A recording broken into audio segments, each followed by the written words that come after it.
Shalom, selamat pagi saudara-saudara yang dikasihi Tuhan Yesus Kristus. Salam sejahtera buat saudara semua dimanapun saudara berada. Hari ini semoga saudara senantiasa ada dalam keadaan yang baik, sehat dan diberkati Tuhan.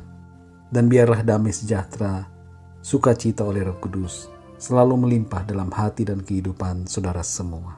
Pada saat ini kita akan merenungkan sebuah pertanyaan, mengapa harus ada penebusan?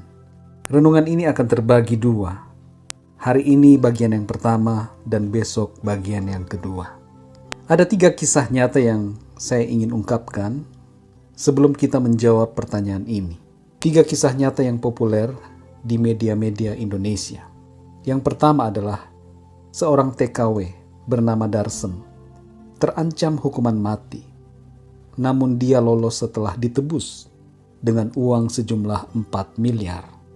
Kisah yang kedua adalah seorang TKW bernama Satinah, terancam hukuman mati di Pancung karena membunuh majikannya.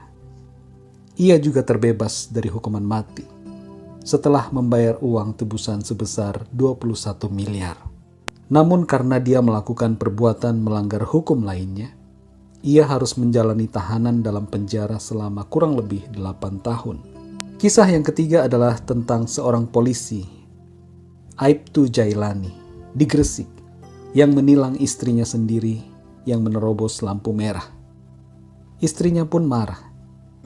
Saat pulang ke rumah, Pak Polisi Jailani menulis surat dan menyatakan bahwa ia menyayangi istrinya, serta meminta maaf. 2 kisah pertama menunjukkan tebusan yang membebaskan orang dari hukuman mati, hukuman Pancung. Kisah yang ketiga menunjukkan prinsip ketegasan dan keadilan.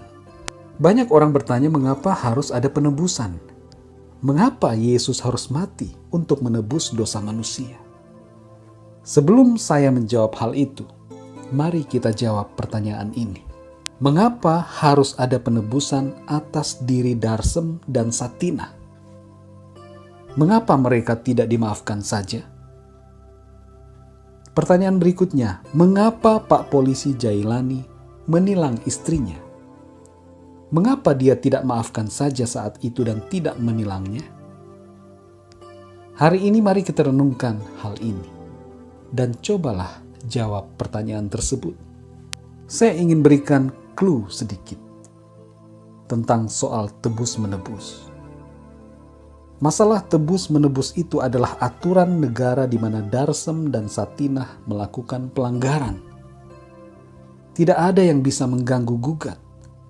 Bahkan Bapak Wakil Presiden Indonesia mengatakan bahwa kita tidak bisa mengganggu-gugat urusan hukum dalam negeri negara tersebut.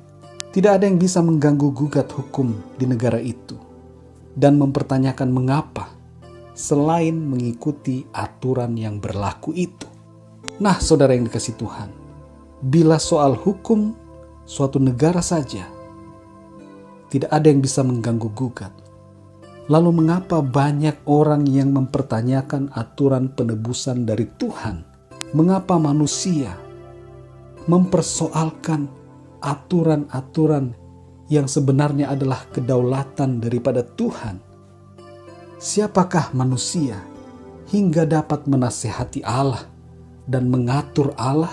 Banyak orang tidak memahami karya penebusan Kristus karena kedegilan hati mereka. Mereka mengira diri mereka pintar padahal bodoh. Mereka menganggap enteng dan hina karya salib dan penebusan Kristus. Padahal itu dikerjakan oleh Allah bagi mereka juga. Karya penebusan Kristus dikerjakan oleh Allah buat saya dan buat saudara, buat seluruh umat manusia yang ada di muka bumi, yang hidup di masa lampau, hidup di masa kini, dan yang akan hidup di masa depan. Dalam 1 Korintus 1 ayat 18 tertulis, sebab pemberitaan tentang salib memang adalah kebodohan bagi mereka yang akan binasa. Tetapi bagi kita yang diselamatkan, pemberitaan itu adalah kekuatan Allah.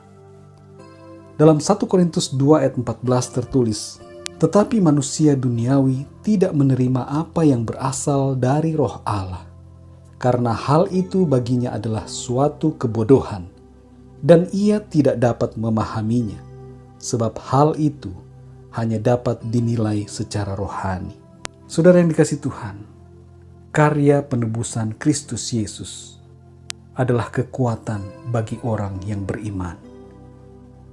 Tetapi bagi orang yang akan binasa, hal itu dipandang oleh mereka sebagai suatu kebodohan. Hari ini, bila saudara mendengarkan renungan ini, pesan saya buat saudara, khususnya bagi saudara yang terus-menerus menolak karya penebusan Kristus dalam hidup saudara.